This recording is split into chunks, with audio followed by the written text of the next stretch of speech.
আসসালামু আলাইকুম ওয়া রাহমাতুল্লাহ।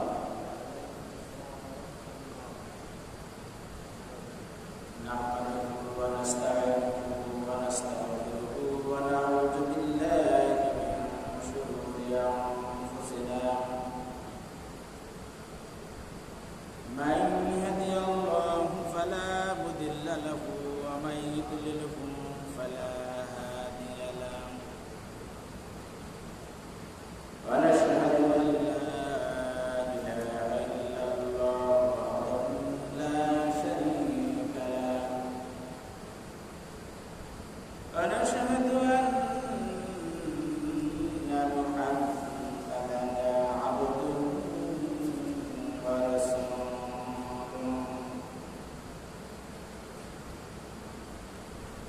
فقد قال الله تعالى في كلامه المجيد والفرقان الحميد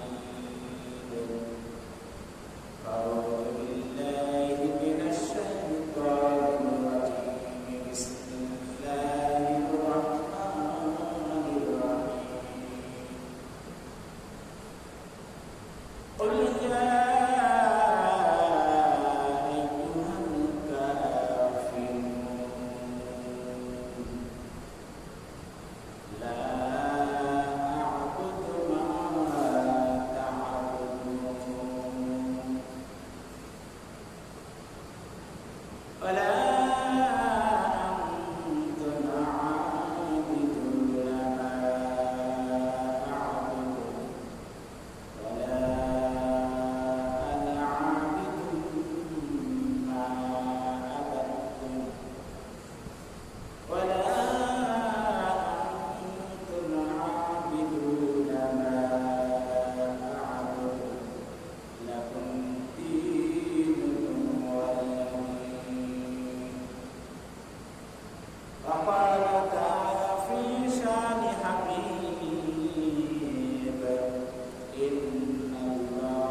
يا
সম্মানিত হাজিরিন, সমস্ত প্রশংসা সে মহান রব্বুল আলামিনের, যে মহান রব্বুল আলামিন আপনাদেরকে এবং আমাকে সপ্তাহের শ্রেষ্ঠ দিন জুমার দিন মসজিদে প্রথম ভাগে আসার তৌফিক দিয়েছেন। এজন্য আমরা শুকরিয়া আদায় করি, বলি আলহামদুলিল্লাহ। আলহামদুলিল্লাহ। আমরা আরও শুকরিয়া আদায় করি এজন্য যে মহান রব্বুল আলামিন আমাদেরকে আরও একটি সপ্তাহ হায়াত বাড়িয়ে দিয়ে বেশি বেশি করে নেক কাজ করার তৌফিক দিয়েছেন। এজন্য আমরা আবারও শুকরিয়া আদায় করি, বলি আলহামদুলিল্লাহ। আলহামদুলিল্লাহ। লাখ কোটি দুরূদ ও সালাম সেই নবীর প্রতি যাকে সৃষ্টি না করলে আল্লাহ রাব্বুল আলামিন এই আসমান জমিন 18,000 মাখলুকাত কোনো কিছুই সৃষ্টি করত না। তারই শানে আমরা একবার দুরূদ শরীফ পড়ি, বলি সাল্লাল্লাহু আলাইহি ওয়াসাল্লাম। সম্মানিত উপস্থিতি, রবিউল আওয়াল মাস শেষ হয়ে গেছে, এখন রবিউল সানি। তো গত মাসে বলছিলাম যে রবি মানে হচ্ছে বসন্ত, আর আওয়াল মানে ছিল প্রথম, আর এবারও রবি মানে বসন্ত, আর সানি মানে হচ্ছে দ্বিতীয়, অর্থাৎ দ্বিতীয় বসন্ত। তো এই দ্বিতীয় বসন্তেও আমরা ইনশাআল্লাহ আমাদের নবী করিম সাল্লাল্লাহু আলাইহি সাল্লামের সিরাত নিয়ে আমরা আলোচনা করব, এবং আজকে আমাদের আরও একটু বিষয়ে আলোচনা হবে, সেটা একটু লোকজন আসলে শুরু করব ইনশাআল্লাহ। তো আমরা আলোচনায় গত সপ্তাহে শেষ রাখছিলাম যে নবী সাল্লাল্লাহু আলাইহি সাল্লাম নবুয়ত প্রাপ্ত হলেন।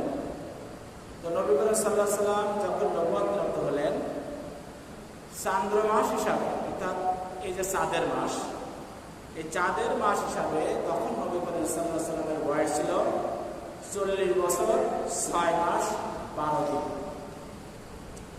আর সৌর বছর হিসাবে নবী করিম সাল্লাল্লাহু আলাইহি সাল্লামের বয়স ছিল 39 বছর 3 মাস 22 দিন। তো গত সপ্তাহে বলছিলাম যে নবী করিম সাল্লাল্লাহু আলাইহি সাল্লাম নবুয়ত প্রাপ্ত হয়ে উনি কি ভয় পেলেন। ভয় পেয়ে উনি খাদিজার কাছে গেলেন, যে খাদিজাকে বললেন যে জামিলুনি, আমাকে চাদর দ্বারা ঢেকে দাও, কেননা আমি আমার জীবনের ব্যাপারে আমি আশঙ্কা করছি যে আমার জীবনে হয়তো কিছু একটা ঘটতে চলেছে। তখন খাদিজাতুল কুবরা অভয় দিয়ে বললেন যে আপনি কোনোদিন আত্মীয় স্বজনের হক আপনি নষ্ট করেন, আপনি সবসময় বিপদগ্রস্ত লোকদের সাহায্য করেছেন, আপনি মেহমানদারি করেন, সত্য প্রতিষ্ঠায় আপনি সহায়তা করেন। তখন বিবি খাদিজা তার চাচাতো ভাই ওয়ারাকা ইবনে নওফাল ইবনে আব্দুল উজ্জার কাছে তাকে নিয়ে যান। কাকে? নবী করিম সাল্লাল্লাহু আলাইহি সাল্লামকে নিয়ে যান। তো নবী করিম সাল্লাল্লাহু আলাইহি সাল্লামকে নিয়ে যখন ওয়ারাকা বিন নওফালের কাছে নেওয়া হলো, ওয়ারাকা বিন নওফাল সব কিছু শুনলেন। শোনার পরে বললেন যে ভয় পাওয়ার কিছু নাই, আমি স্পষ্ট দেখতে পাচ্ছি যে নবী করিম সাল্লাল্লাহু আলাইহি সাল্লাম নবুয়ত প্রাপ্ত হয়েছে, এবং ইতিপূর্বে মানে যে বলছে যে এরা গুহায় ওই যে দেখলো অনেক লম্বা একটা মানুষ, বলছে ইতিপূর্বে মুসা ঈসার কাছে যিনি এসেছিলেন তিনি তোমার কাছে এসেছিলেন, ভয় পাওয়ার কিছু নাই।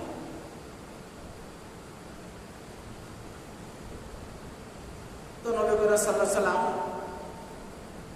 আস্তে আস্তে উনি তার নিজস্ব লোকজন যারা ছিল তাদের কাছে আস্তে আস্তে উনি দাওয়াত দিতে থাকলেন, এবং কখনো কখনো ওনার এমনই মনে হতো যে আমি মনে হয় পৃথিবীতে আর বাঁচব না, এরকম মনে হতো। তখন উনি পাহাড়ে উঠতেন, যে ইচ্ছা হচ্ছে পাহাড়ের উপরে উঠে ওখান থেকে উনি ঝাঁপ দিয়ে পড়লেন। তো যখন এই পাহাড়ের কিছু তো যেতেন, তখন জিবরাইল আলাইহিস সালাম উপর থেকে এসে আবার ডাক দিতেন, হে মুহাম্মদ, আপনি আল্লাহ রাসূল, এভাবে ডাক দিতেন।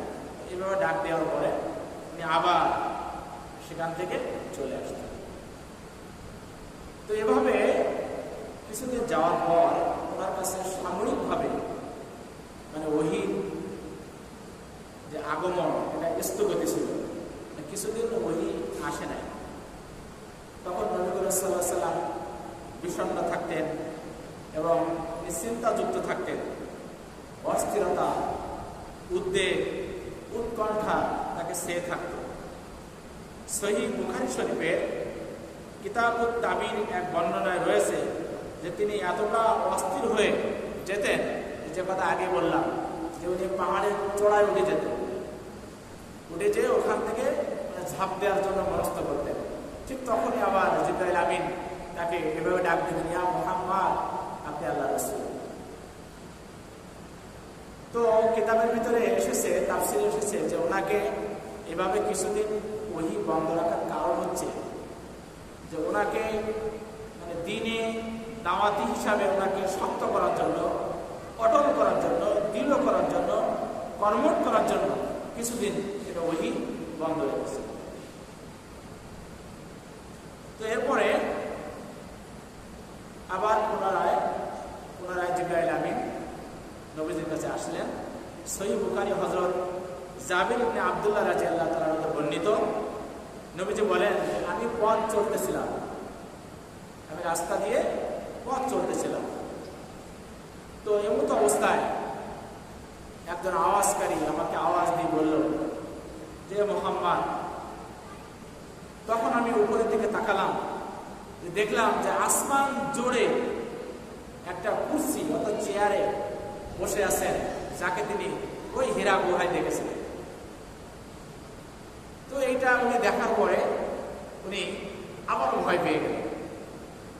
ভয় পেয়ে যাওয়ার পরে বাড়ি আসলেন। বাড়ি এসে উনি চাদর মুড়ি দিয়ে শুয়ে পড়লেন। তো যখন চাদর মুড়ি দিয়ে শুয়ে পড়লেন তখন জিবরাইল আমিন ওহী নিয়ে আসলেন। বিসমিল্লাহির রহমানির রহিম, ইয়া আইয়ুহাল মুদ্দাথ্থির কুম ফাআনজির ওয়া রাব্বাকা ফাকাব্বির ওয়া সিয়াবাকা ফাতাহহির ওয়া রুজ্জা ফাহজুর। এই আয়াতগুলো নাযিল হলো।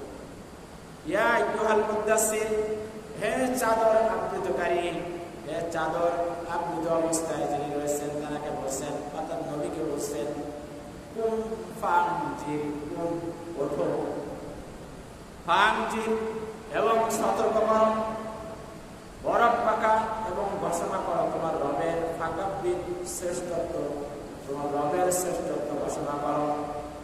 তোমাকে শুয়ে থাকার জন্য নবুয়ত দেওয়া হয়নি, তোমাকে চাদর মুড়ি দিয়ে থাকার জন্য তোমাকে নবুয়ত দেওয়া হয়নি। ওয়া সিয়াবাকা এবং তোমার কাপড়, তোমার পোশাককে ফাতাহহির পবিত্র করো, অরুজ্জা এবং ফাহজুর এবং দূরে থাকো অপবিত্রতা থেকে। এই আয়াতগুলো নাযিল হলো। তো এই আয়াতগুলো নাযিল হওয়া মানে হচ্ছে তাবলীগের নির্দেশ, প্রচারের নির্দেশ। তখন ওনাকে প্রচার করতে বলল, প্রথম যে ভয় প্রদর্শন করা, যে আপনি আপনার জাতিকে ভয় প্রদর্শন করেন। এরপরে রবের শ্রেষ্ঠত্ব, যে আল্লাহ তাআলা যে এক, অদ্বিতীয়, তার কোনো শরীক নাই, এই রবের শ্রেষ্ঠত্ব ঘোষণা করতে বললেন। এবং পোশাকের পবিত্রতা করতে বললেন, পোশাক পরিচ্ছদকে পবিত্র করতে বললেন। আর কারোর প্রতি দয়া অনুগ্রহ করার পর মানে অধিক বিনিময় প্রত্যাশা না করার জন্য বলা হল। এরপর তিনি তাবলীগ করা শুরু করলেন, গোপনে দাওয়াত দেওয়া শুরু করলেন।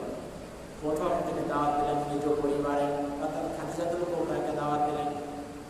খাদিজাতুল কুবরা মুসলমান হয়ে গেল। এরপর তিনি বন্ধু বান্ধবদের ভিতরে দাওয়াত দিলেন, গোপনে, প্রকাশ্যে না। এরপরে চীনা পরিচিত লোকজন যারা ছিল তাদেরকে তিনি দাওয়াত দিলেন। তো খাদিজাতুল কুবরা দাওয়াত কবুল করলেন এবং তার একটা মুক্ত করা কৃতদাস যায়েদ ইবনে সাবিত, তিনিও দাওয়াত কবুল করলেন। তার চাচাতো ভাই হযরত আলী ইবনে আবু তালিব, সেও দাওয়াত গ্রহণ করল। এবং তার চলার সাথী, তার সবসময়ের বন্ধু হযরত আবু বকর সিদ্দিক রাদিয়াল্লাহু তাআলা আনহু দাওয়াত গ্রহণ করলেন।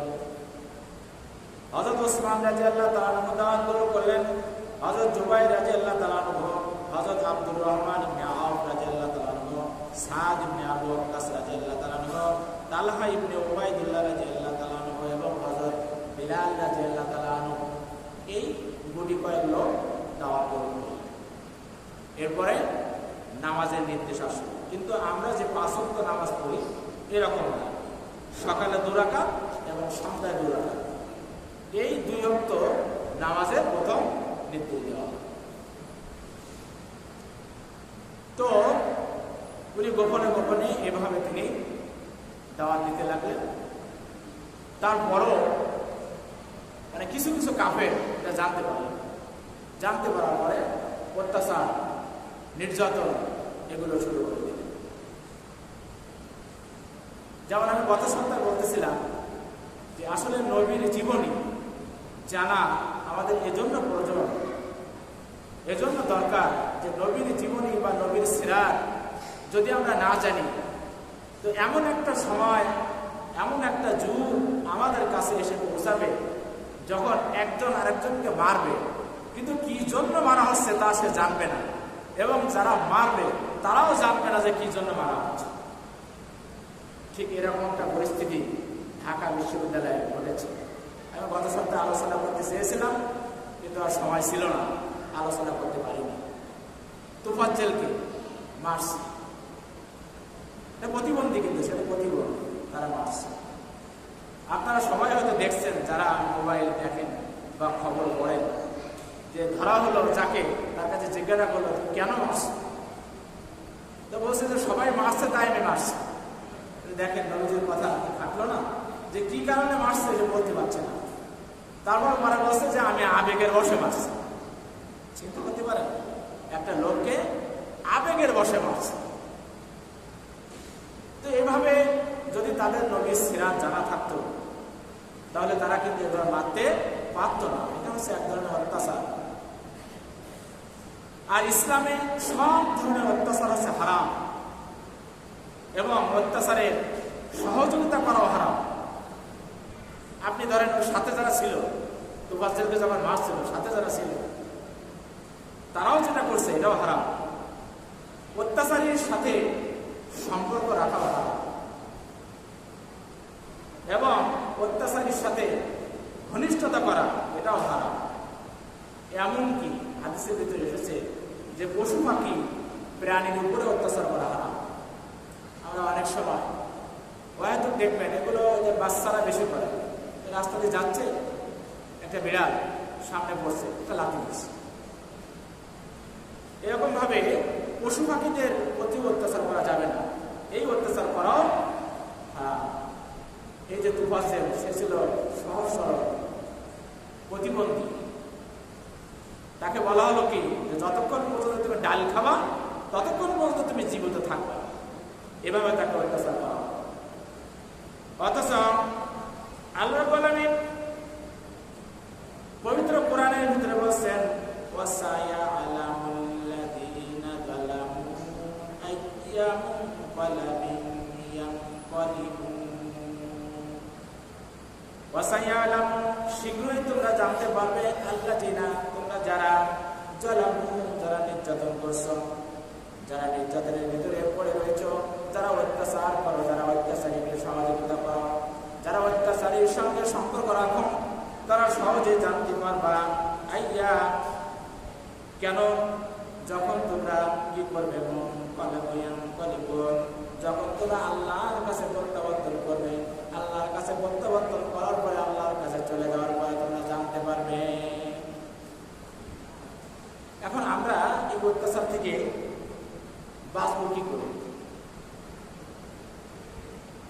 এক নম্বর হচ্ছে যে আমরা লোভ, হিংসা, ধর্মীয় বিদ্বেষ, ক্রোধ এবং সংবরণ করবো। ক্রোধটাকে সংবরণ করবো, রাগটাকে আমরা সংবরণ করবো। আমরা লোভ করবো না, আমরা ধর্মীয় ব্যাপারে আমরা বাড়াবাড়ি করবো না, বিদ্বেষ সৃষ্টি করবো না, আমরা বেশি বেশি আমরা জনসেবা করব। ধর্মীয় সেবা এবং পরোপকারমূলক কাজে আমরা আত্মনিয়োগ করব। যেমন আমি প্রায় শুনি আমাদের ইমাম সাহেব, ওনাকে কেউ কিছু বললেই কিন্তু উনি ছুটে যে সেই কাজটা আগে কিভাবে করবে সেটা উনি করেন। মানে প্রায় আমাকে বলেন, ইমরান ভাই, কালাম ভাই, আমার প্রায় বলেন যে আমাদের ইমাম সাহেব কি করে মানুষের উপকার করা যায়, এই যে সেবা, এই মানুষের এই যে সেবামূলক এই কাজে আত্মনিয়োগ আমাদের করতে হবে এবং হালাল আর বৈধ পন্থায় আমাদের উপার্জন করতে হবে। হালাল টাকা দিয়ে পানাহার করতে হবে, হালাল টাকা দিয়ে আমাদের পোশাক আশাক, আমাদের ঘরের আসবাবপত্র এগুলো আমাদের কিনতে হবে। ধর্মীয় জ্ঞান অর্জন করতে হবে, কোরআন এবং হাদিস অধ্যয়ন করতে হবে। মুসলিম শরীফের হাদিস যে অন্যায় এবং অত্যাচার যদি হতে দেখো তাহলে প্রথমে কি করতে হবে? হাত দিয়ে সেটা প্রতিহত করতে হবে। হাত দিয়ে যদি প্রতিহত করা না যায় তাহলে মুখ দিয়ে নিষেধ করতে হবে। আর মুখ দিয়ে যদি নিষেধ করার যদি ক্ষমতা না থাকে তাহলে মনে মনে ঘৃণা করতে হবে।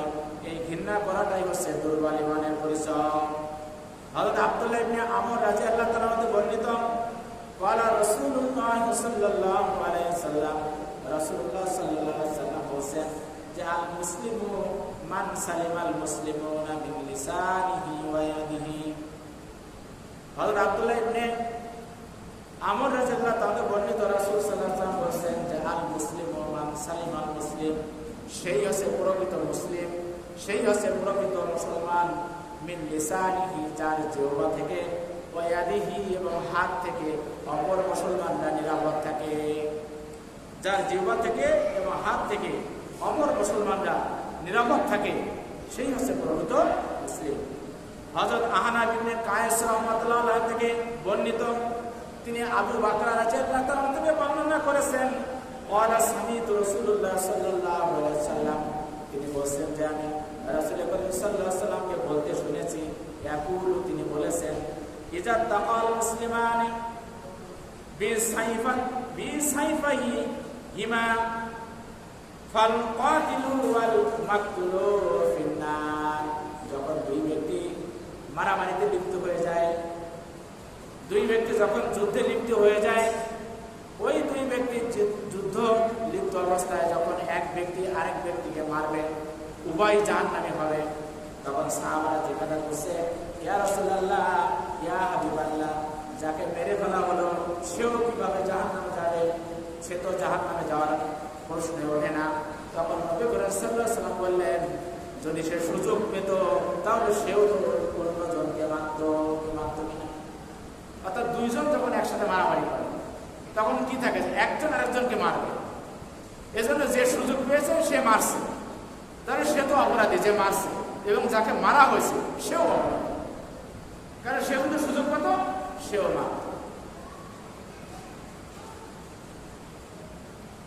তাহলে আমরা আজকে এই পর্যন্ত আমরা রাখলাম, এরপর ইনশাআল্লাহ আমরা পরে আলোচনা করব। আজকে আমরা আরো একটা বিষয় আলোচনা করব, সেটা হচ্ছে এই যে আমাদের হিন্দু ভাইদের তাদের সবচেয়ে বড় অনুষ্ঠান এই দুর্গা পূজা।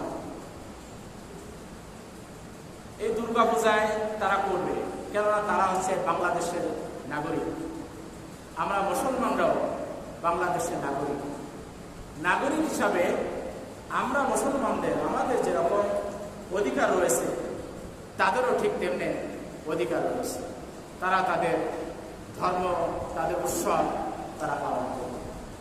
কিন্তু এখানে একটা কথা প্রায় শোনা যায়, এটা বিভাগ পত্রিকাতে আমরা দেখি, আমাদের অনেক নেতৃবৃন্দ আছে তারা এটা বলেন যে ধর্ম যার যার, উৎসব সবার।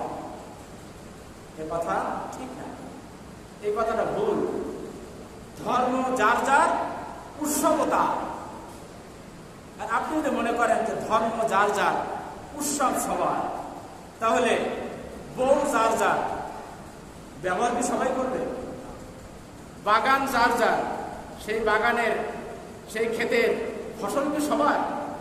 দোকান যার যার, সেই দোকানের মাল কি সবার?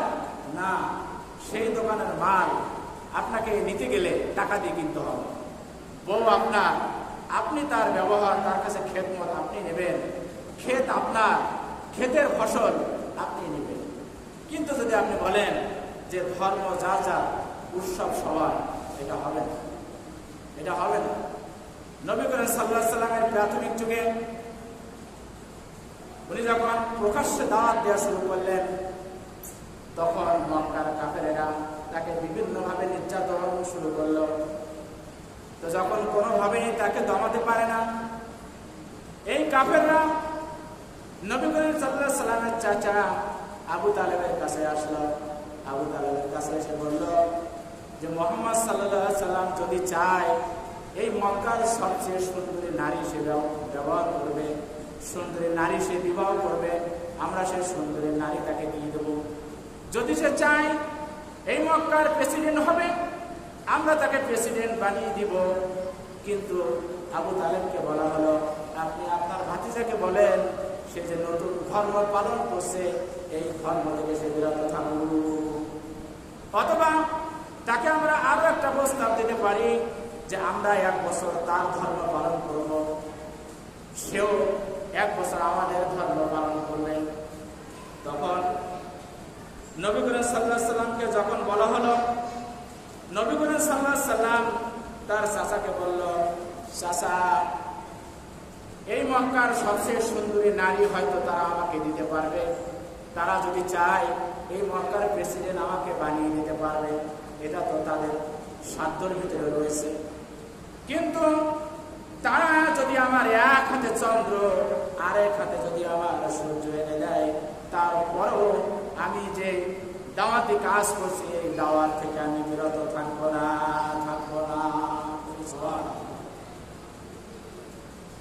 তাহলে কি ধর্ম যার যার, উৎসব কি সবার না? ধর্ম যার যার, উৎসবতা নিজে। তো তখন আল্লাহ জিবরাইলের মাধ্যমে নবীর কাছে সূরা কাফিরুন নাযিল করলেন, যে সূরাটা আমি প্রথমেই পড়েছি। আল্লাহ বলেছেন, কুল হে রাসূল আপনি বলুন, ইয়া আইয়ুহাল কাফিরুন, কাফেরদেরকে আপনি বলুন যে লা আবুদু মা তা'বুদুন, আমি ইবাদত করি না, আমি উপাস্য করি না, তোমরা যার ইবাদত করো।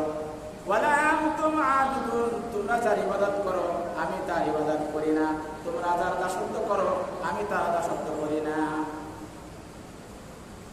ওয়ালা আনতুম আবিদুন মা আবুদু ওয়ালা আনা আবিদুম মা আবাদতুম, এই কথাটা 2 বার বললেন। 2 বার বলার পরে তারপর শেষ আয়াতে বললেন, লাকুম দীনুকুম ওয়ালিয়া দীন, তোমরা যেটা পালন করছো, তোমরা হিদায়াত প্রাপ্ত না হওয়া পর্যন্ত তোমরা তোমাদের ধর্ম পালন করো, আর আমি যেহেতু হিদায়াত প্রাপ্ত হয়েছি আমি আমার ধর্ম আমি পালন করব। সুবহানাল্লাহ। যখন এই আয়াতটা নাজিল হয়ে গেল, তখন এই আয়াতের উদ্ধৃতি দিয়ে মানে অনেক ধর্মপাপী আছে, এটাকে বলা হয় ধর্মপাপী। তারা বলে ইসলাম তো উদার, মানে সূরা কাফিরের উদাহরণ দিয়ে বলে ইসলাম তো উদার। উদার বলে, হ্যাঁ ইসলাম উদার ঠিকই, কিন্তু তার মানে এই নয় যে ধর্ম যার যার, উৎসব তার তার, এটা হবে না। কেননা হাদিসের ভিতরে বলা হচ্ছে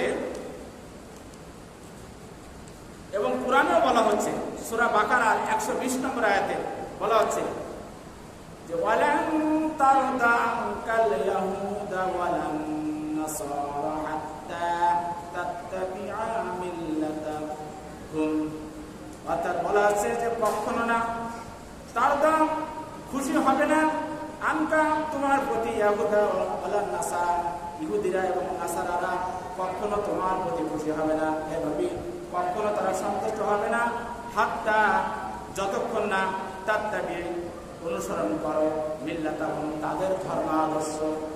নবীকে বলা আছে যে তুমি যতক্ষণ পর্যন্ত তাদের ধর্মকে অনুসরণ না করবে, তাদের ধর্মকে না মানবে, ততক্ষণ পর্যন্ত তারা তোমার প্রতি খুশি হবে না। এখন এই যে দুর্গাপূজা, এই দুর্গাপূজা উপলক্ষে তাদের মণ্ডপে আপনি দেখতে যান, সেটাও আপনার জন্য হারাম। আপনি যদি পূজার মিষ্টি খান, সেটাও আপনার জন্য হারাম। পূজা উপলক্ষে যদি আপনি হিন্দু ভাইদের শুভেচ্ছা জানান, সেটাও আপনি হারামের মধ্যে পড়বেন। পূজা উপলক্ষে যদি আপনি কোনো অফার গ্রহণ করেন, সেটাও আপনার জন্য হারাম। যদি কোনো সুবিধা নেন, সেটাও হারাম। যদি আপনি তাদের দাওয়াত গ্রহণ করেন, সেটাও হারাম। অর্থাৎ পূজার যে কোনো কাজকে আপনি সমর্থন করলে সেটা আপনার আমার জন্য হারাম হয়ে যাবে। তবে আমি শেষ করতে পারবনি, তবে আমি প্রথমে যে বললাম যে তারা বাংলাদেশের নাগরিক, তাদের ধর্ম পালনের অধিকার রয়েছে। তো তারা যাতে ধর্ম পালন করতে পারে তাদের প্রতি আমাদের কিছু দায়িত্ব এবং কর্তব্য রয়েছে। যেমন তারা যে নিজ নিজ ধর্ম পালন করবে সেটা তারা করবে, এবং তাদের উৎসবে আমরা বাধা প্রদান করবো না। হাসি মুখে তাদের সাথে আমরা কথা বলবো, সুন্দর আচরণ করব। ধর্ম গ্রহণে তাদেরকে আমরা চাপ প্রয়োগ করবো না। ইসলাম ধর্ম গ্রহণ করার জন্য তাদেরকে আমরা কোনো চাপ দিব না। তাদের সাথে আমরা আর্থিক লেনদেন করব, আমরা ব্যবসা বাণিজ্য করব, তাদের সেবায় আমরা কোনো বাধা দিব না। কোনো আত্মীয় থাকলে তাদের সাথে আমরা যথাযথ আচরণ করব। যেমন এমন আছে না যে সে হিন্দু ছিল, সে এখন মুসলমান হয়েছে, ইসলাম ধর্ম গ্রহণ করছে, তার তো আত্মীয় রয়েছে, সে আত্মীয়দের সাথে সে আত্মীয়তার সম্পর্ক রাখবে। এবং আপনার প্রতিবেশী যদি কোনো হিন্দু থাকে, সেই প্রতিবেশীর যে অধিকার রয়েছে, যে মর্যাদা রয়েছে, সেই অধিকার মর্যাদা তাকে দিতে হবে। এবং তার কোনো দুঃখ, তার কোনো কষ্ট, তার কোনো অসুবিধা হলে তাকে সাহায্য সহযোগিতা করতে হবে। কিন্তু ধর্ম যার যার, উৎসব সবার, এটা হবে না। কেননা তারা কখনো কি আমাদের এই যে শুক্রবারে জুমার নামাজ তারা কি পড়তে আসছে? তারা কি দেখতে আসে? তারা কি আমাদের ঈদে আসে? তারা কি আমাদের কুরবানিতে শেয়ার হয়? কেন একসাথে ব্যবসা করি, একই মহল্লা থাকি, তারা তো আমাদের কুরবানিতে শেয়ার একটা নিলেও তো নিতে পারে, তাকে তো নেয় না। আমি আমার নিজ চোখে দেখছি, আমার শ্বশুর বাড়ি চারিদিকে হিন্দু। তারা রোজার ঈদে মানে এই মুসলমানদের ঘরে তারা আসে, আমার শ্বশুর বাড়ি আসে, বাট কুরবানির ঈদে তারা কিন্তু সেমাই খেতেও আসে না। কেননা যে আমরা গরু জবাই করি, আসে না, তাদের ডাকলেও আসে না। এবং তারা কি আমাদের কোনো ঈদ পার্বণে সেমাই কি রান্না করে? করে না। আমাদের শবে বরাতে তারা কেউ অংশগ্রহণ করে? করে না। আমাদের শবে কদরে তারা কেউ অংশগ্রহণ করে? করে না। ঠিক তেমনিও তাদের ধর্ম তারা পালন করবে, আমাদের ধর্ম আমরা পালন করব। সংক্ষিপ্তভাবে আজকে এখানে আলোচনা করলাম। আমাদের ইমাম সাহেব কিছু কথা বলবে। ওয়া আখিরু দাওয়ানা আলহামদুলিল্লাহি রাব্বিল আলামিন। আসসালাম।